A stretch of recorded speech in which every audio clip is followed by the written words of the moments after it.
一夜之间，8名花季少女全部遇害，凶手在20分钟之内疯狂输出了110多刀。此案呢，也就成为建国以来北京发生的最大的凶杀案。根据案发现场的血脚印呢，警方仅仅用了1周的时间就将凶手给逮捕了，而凶手还委屈地大喊着说：“杀了8个人，我只抢了几十元的现金。”大家好，我是海岩，今天呢，我们要讲述的是著名的石景山特大凶杀案。1999年5月30日的凌晨3点多，北京市110报警中心接到了一通报警电话。电话的那头是一个女孩声音急促颤抖，带着哭腔。她说：“快来吧，有个男的要杀我们，好几个女孩都被他给捅死了。”接线员赶紧就追问地址，可是还没等到回答呢，电话那头呢就突然传来了一声撕心裂肺的尖叫，然后通话就挂断了。报警中心呢就立刻追踪来电的位置电话来自石景山地区。紧接着呢，第二通报警电话又打进来了，报案人是另一个人，也是女的。她说有一个女孩倒在了她家楼下，满身是血，好像死了。地点呢是石景山宏达小区23号院的2号楼，这和刚才那通电话的位置就对上了。派出所的民警呢就立刻赶到现场。他们刚到楼下，就在一辆面包车旁边就发现了一名年轻女性的尸体，20出头，头发散乱，光着双脚，连鞋都没穿，全身有6处刀伤，致命伤在颈部，地上呢有一条长长的血痕，明显是被人从别的地方给拖过来的。顺着血迹呢，民警走进了1单元，楼道里血迹斑斑，一直延伸到了2楼，在1楼半的平台上有一双女士的拖鞋。2楼的203室门没锁，推开门的一瞬间，所有人都被眼前的景象给镇住了。墙上、地上、床上到处都是血迹，浓烈的血腥味扑面而来。屋子里面横七竖八的躺着7具女尸，加上楼下的那一位，一共是8个人。这是建国以来北京市发生的最大的一起凶杀案了。203室是一个3居室南屋是主卧，北屋是次卧，中间呢还有一个隔间，放着办公用品和一部电话。遇害的8个女孩，最大的是24岁，最小的只有17岁她们这几个女孩呢，是福建省金德利工艺品有限公司驻北京办事处的职工。平时呢，在北京某商场的首饰柜台做导购。203室这个房间呢，是公司在1年之前租下来的，既是宿舍又是办公室。8个女孩全都是未婚，身高在1.68米到1.74米之间，长相都很漂亮。她们的生活轨迹也非常的简单，白天去上班，晚上回宿舍，2点一线。他们当中有人已经住了8个多月了，有的人是案发前一天才刚刚到北京的。可是他们还没来得及好好看一眼这座城市，就永远留在了这里。8名死者全都穿着睡衣和睡裤，这说明他们是在睡梦当中突然遭遇袭击的。法医检验之后发现这8个人一共被刺了110多刀，刀刀直奔要害，颈动脉被刺破，心肺被刺穿，全都是急性失血性休克而死亡。现场勘查还有一个发现，所有的伤口呢都来自于同一把刀，凶手可能只有一个人，但是一个人在短短的20多分钟之内连续捅刺了110多刀，连杀8人，这就太疯狂了。专案组迅速的成立，警方呢首先排查了8名死者的社会关系，8名受害者都是外来务工人员，社会关系非常的简单，不存在与别人结仇的可能性。法医呢也确认了8名死者身上没有被侵犯的痕迹，所以仇杀、情杀或者奸杀全都可以排除了。那么凶手的动机到底是什么呢？现场有被翻动过的痕迹，客厅里的几个挎包上都有血手印，包里的现金都没了，但是凶手翻得非常的仓促，中间房间的抽屉里面有用报纸包着的2万元现金，凶手并没有发现，几部手机呢也没有拿走。203的门窗都是完好无损的，没有被撬动的痕迹。凶手呢是直接进入室内的，那么他是怎么进来的？又是怎么在20分钟短短的时间之内杀了8个人之后又全身而退的呢？法医和技术人员对现场进行了11次的细致的勘查，他们提取了80多处的血迹，用当时最先进的 DNA 技术逐一的对比之后然后一个关键的信息就被发现了。现场除了8名死者的血迹之外，还有第9个人的血迹，这很可能就是凶手的血，就说明了凶手他自己也受伤了。与此同时，足迹鉴定专家也发现了重要线索，现场留下的不是鞋印，也不是脚印，而是血袜印。凶手作案的时候只穿了袜子，这说明呢，这个凶手有一定的反侦查意识，但是同时也留下了足部特征。通过血袜印来判断了，这个凶手是一名男性，身高1.7米左右。凌晨3点多，只穿着袜子进入现场，持刀杀了8个人之后迅速逃离，而且他的血迹只出现在203室和楼道里面，没有向外面延伸，所以警方呢就做出了一个大胆的推测凶手就住在这个小区里面，甚至就是这个单元里的。警方呢就开始挨家挨户的走访排查，2号楼的大部分居民都说案发前听到了吵闹声和呼喊声，但是只有一个人引起了侦查员的注意，那就是住在203室的隔壁的202室的赵连荣。两家的窗户只隔了不到1米，可是赵连荣告诉侦查员，他说他当时睡得太死了，什么都没听见。警方记录了这个状况，但是没有打草惊蛇。同时呢，技术人员在小区里面临时设了一个点，铺上了油墨和白纸，让所有的住户脱了鞋，穿袜子，踩脚印。居民们呢也很配合，取证非常的顺利。可是经过对比之后，竟然没有一个脚印和现场的血袜印吻合。重新审核之后呢，他们发现小区内有一个人没来踩脚印取证，这个人正是赵连荣。警方立刻找到了赵连荣的妻子张某，这个张某呢，正是当晚打第2通报警电话的人。她说丈夫赵连荣带孩子去了岳父岳母家里，所以呢没来踩脚印。张某是小区的通话员，案发当天凌晨3点半左右，他在总机房里值班的时候，接到了居民的电话，说2号楼1单元好像出事了，喊得很厉害所以呢让叫这个保卫处去看一看。他心想，那不就是我家的位置吗？他通报完了保卫处之后呢，自己拿着手电筒就往家里赶。走到楼下的时候，远远就看到墙根的位置好像躺着一个人，走近了拿手电那么一照是一个满身是血的女人趴在地上，可能已经死了。他当时吓得够呛，赶紧就跑回了总机房里报了警。警察赶到现场之后，他第一时间回了家，看到自己的丈夫和儿子安然无恙，才松了一口气。她赶紧告诉丈夫说隔壁出大事了，杀人了，问他听没听到有什么动静。赵连荣呢就很淡定的说睡着了，什么都没听见。可是张某心里一直有一个疙瘩，不说出来他难受于是呢，他找到了警察，说出了一条重要的信息。张某在楼下发现尸体的时候，他抬头往楼上看了一圈。当时凌晨时分，整个单元楼只有2家灯是亮着的，一个是203室案发现场，另一个呢就是他自己家202室的卫生间。而且呢，他清楚的看到自己家里有一个人影在那里晃动，那个人就是赵连荣。这说明他当时已经醒了，而且呢，他的衣服还半夜给洗了。可是他事后却告诉警察说自己睡得很死，什么都没听见。警方当时就认定了这个赵连荣这个老小子有重大的嫌疑，侦查员立刻就去找他。后来呢，在他工作的工厂里面把他给拦住了，让他来踩脚印。很快呢，足迹对比的结果就出来了，赵连荣左脚的大小形态特征和现场的血袜印基本吻合。但问题来了，问题是他的右脚对不上，现场血袜印的右脚的2脚趾很清晰，可是赵连荣站着踩出来的样本上面右脚的2脚趾几乎看不见。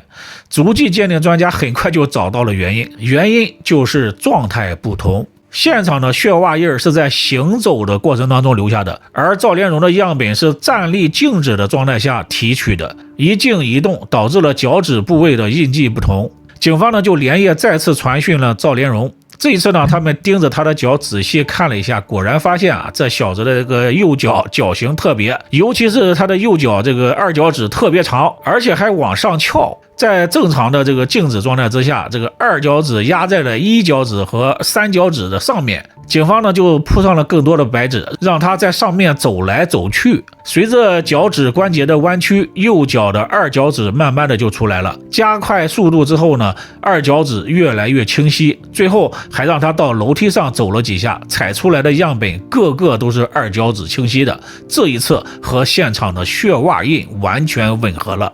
但是呢，警方掌握的还不止血脚印这一项。前面说过了，现场发现了第9个人的血迹，凶手也受伤了。可是之前传讯赵连荣的时候呢，他的体表露出的部分没有什么伤痕。这一次呢，侦查员让他把衣服全部都脱掉，他慢慢的解开了衣服，脱下了裤子，在大腿上露出了一块尚未愈合的新鲜的伤口，这又对上了。技术人员提取了他的血样送检，6月5号的当晚 DNA 检测结果出来了，他的血液和现场第9人的血迹完全吻合。铁证如山的情况之下，赵连荣不再抵抗，承认了自己就是杀害8个人的凶手。警方呢，从赵家的下水道找到了被剪碎的血手套，也找到了作案的凶器，是一把被他自己打磨的非常锋利的水果刀。从案发到破案，警方只用了1个星期。那么问题来了，在妻子嘴里老实巴交的丈夫赵连荣，他为什么要杀害这8名女孩呢？赵连荣1962年出生，案发时37岁，北京石景山人，某机床厂的技术工人。在所有人眼里，包括他自己的妻子眼里，赵连荣是一个老实巴交的人，话不多，顾家，爱干净，对孩子好。但真实的赵连荣远不止这样。据他的同事反映，此人的心理非常的阴暗，为人狠毒，报复心极强。他早期在厂里是临时工，是他的父亲托了不少关系，才把他转成了合同工。可是在工作期间坏事没少干，有一次迟到了，被领导给批评了，于是呢他就怀恨在心。这个领导呢，在厂里养了一条大狼狗，赵连荣就买来耗子药涂在包子上面，把包子扔给狗，把狗给毒死了。投毒的过程呢，正巧被门卫老大爷给看见了，并且把他给揭发了。他呢又记恨上这个保卫大爷了。保卫科的大爷养了一只画眉鸟，赵连荣偷偷的买来了杀虫剂，把鸟给毒死了。后来呢，厂里装了监控，拍到他从厕所里掏了大粪，撒在了这个保卫科老头的值班室里，还偷了老头的身份证，掰下了全厂的车牌，全都给扔进了厕所。赵连荣心比天高，命比纸薄，他总觉得自己是干大事的人，但是对于自己卑微的身份和贫困的现状极其不满。他自己过得不好，也看不得别人比自己过得好，尤其是外地人在北京务工过得舒服一点，他心里就不平衡了。搬到他隔壁的8个女孩每天打扮的时髦漂亮，在商场里卖金银首饰啊，赵连荣心里就想了，这帮不如自己的外地小年轻，他们过得那么好，他们凭什么？经过观察呢，他发现啊，这2家的窗户只隔着不到1米的距离，203的这个阳台窗户总是开着，到晚上的时候也不关，也是开着的。一个阴暗的计划在他的心里就慢慢成型了。1999年的5月29日当晚啊，赵连荣的妻子去值夜班，儿子睡得很香，睡得很早。他留意着隔壁的女孩们都下班回来了，觉得今晚就可以动手了。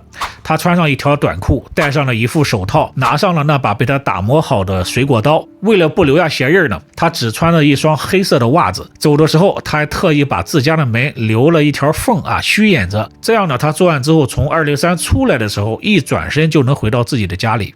凌晨3点多，他从自家窗户爬了出去，手抓着窗框，不到1米的距离呢，他一下子就过去了。阳台里的木门没有关，他直接就进入了主卧室。屋子里的人都在睡觉啊，谁都没有听见什么动静。主卧室的东西两侧放着3组上下铺啊，赵连荣摸着黑走到了东边下铺，床上躺着一个女孩，24岁的李美琪。他抬手呢就给对方一刀，李美琪本能的发出了尖叫，在床上翻滚乱蹬。这一下呢，屋子里其他女孩全部都被惊醒了，有人就打开了灯。这一刹那呀，这个房间里面一片通明。赵连荣目光扫了一圈，自己也吓了一跳。他以为总共也就2-3个人在这里睡觉，结果单单这一屋子里啊就有6个人。他的脸被所有的女孩都看的是清清楚楚了。那一瞬间，赵连荣心里有一个念头，一定要斩尽杀绝，而且速度要快。他顺手啊就把睡在李美琪上铺的17岁的女孩王马玉给拽了下来，接着女孩就被乱刀给刺死了。这个女孩案发前一天才刚刚到北京，没想到性命就留在了这里。屋子里的其他女孩也都被吓傻了，看到2个人接连被杀，竟然只站在原地在那里尖叫，没有一个人想要逃跑。赵连荣迅速地扑向了其他人，22岁的江雪金，20岁的吴胜丹，20岁的金慧娟，3个人在床上遇害了。就在这个时候呢，主卧室的房门突然就被打开了。住在次卧的22岁的主管肖梅芳听到有动静，于是呢就过来查看一下。门一开，赵连荣迎上去就是一刀，距离有点远，没有刺到要害，但是把他给捅伤了。肖梅芳忍着剧痛转身就跑，一起跑的还有主卧室里唯一的幸存者21岁的女孩陈瑞花。赵连荣急了，这要是跑出去一个，那全都完了。他追到了客厅，抓住了陈瑞花，把对方几下捅倒在了地上。可这时另一个女孩肖梅芳已经冲出了203的房门，跑下了楼。到了1楼之后呢，女孩开始疯狂的砸邻居的门啊，大喊救命。可是这次是凌晨3点多，邻居们就算听到了，谁也不敢开门啊。203的房门一直开着，肖梅芳呼喊的声音啊，直接就传了过来。赵连荣这才回过神来，他发现袜子上踩满了血，直打滑，跑不动。于是呢，他顺脚就穿了一双女士的拖鞋就追了下去。肖梅芳刚跑出楼道的那个单元门没多远就被追上了。赵连荣乱刀刺去，刀刀直奔要害，对方应声倒地，没了气息。他把尸体拖到了面包车旁边的墙根，地上呢留下了一道长长的血痕。杀了肖梅芳之后呢，赵连荣突然意识到，万一203室里面还有人活着怎么办？他马上就跑回了案发现场。他一进门就看到一个满身是血的女孩正靠在中间的房屋里面打电话呢。这个女孩呢，就是刚才在客厅里被刺倒在地的陈瑞花。他受了重伤后忍着剧痛爬起来打电话报警。他光顾着打电话报警了，没想到凶手还会回来，所以呢没有把大门的防盗门关上。这下可坏了，电话刚接通没多久啊，接线员还没来得及问清地址呢，再次进屋的赵连荣对着陈瑞花痛下了杀手。电话那头只剩下了一声撕心裂肺的尖叫，然后什么声音都没有了。就在这时呢，赵连荣突然听到了次卧的房门哐的一声关上了。北屋还有人。24岁的薛竹英是外地分公司来北京出差的，案发前不久刚住进来，他和肖梅芳同住一张床。刚才肖梅芳跑出去的时候呢，这个肖竹英呢一直躲在屋里没敢动，直到听到外面没有什么动静了，他才敢开门。结果刚出来就看到赵连荣在杀人，他赶紧把门给锁上了。赵连荣像疯狗一样冲了过来啊，这啪啪的踹门，几下呢就把门给踹开了。最终薛竹英呢也死在了乱刀之下。一个宿舍8个人，一个都没跑，全部毙命。可是呢，这时候赵连荣还是不放心，他开始在每一个死者身上补刀，直到确认他们全都没有了生命体征。到这个时候呢，他才想起来，我是来搞钱的呀。他开始在屋子里面乱翻一顿啊，结果呢，只在客厅的挎包里面找到了几十元的现金。赵连荣那个气义呀，犯了那么大的事儿，就搞了几十块钱，金银珠宝一件没有。其实呢，就在中间的屋子里的抽屉里面有2万元的现金，但是他太紧张了，翻的也不够仔细，所以呢没有发现。从进屋作案到结束已经过去了25分钟左右了，闹得那么大的动静，随时都会有人过来，他不敢再待下去了。从203出来之后呢，赵连荣直接推开了自己家虚掩的房门，他担心在家门口留下血脚印被别人发现，于是呢就把衣服脱下来铺在地上踩来上去，才开门进屋。在卫生间，他把白手套剪碎了，冲进了下水道，然后洗衣服、洗澡。洗澡的时候，他才发现，自己的大腿不知道什么时候受伤了，还在流血呢。作案的时候，整个人就处在一个癫狂的状态。怎么受伤的他自己也不知道，也不清楚。简单的处理完伤口之后，回到自己的卧室，这时他的6岁儿子还在熟睡当中。他觉得这个事儿做的是天衣无缝，现场一个活口都没留，警方不可能找到自己。可是他万万没有想到，自己的妻子正是第2通报警电话的报案人，而他无意当中看到的那些细节比如家里亮着灯、晃动着人影、半夜里洗的衣服，这些呢都成为了破案的关键。1999年7月2日，北京市第1中级人民法院公开审理了此案，赵连荣当庭认罪，法院以故意杀人罪判处赵连荣死刑，剥夺政治权利终身。1999年7月21日上午，赵连荣被押赴了刑场，执行了枪决。8个女孩，最大的24岁，最小的17岁，她们的人生才刚刚开始，却在一个再普通不过的凌晨，被一个住在隔壁的所谓的老实人用一把水果刀彻底的终结了。这个案子提醒我们，在生活当中一定要注意自己的人身安全，要有防备之心。好了，今天的案件就到这里，感谢收看，别忘点赞。这里是海岩说案，我们下期再见，拜拜。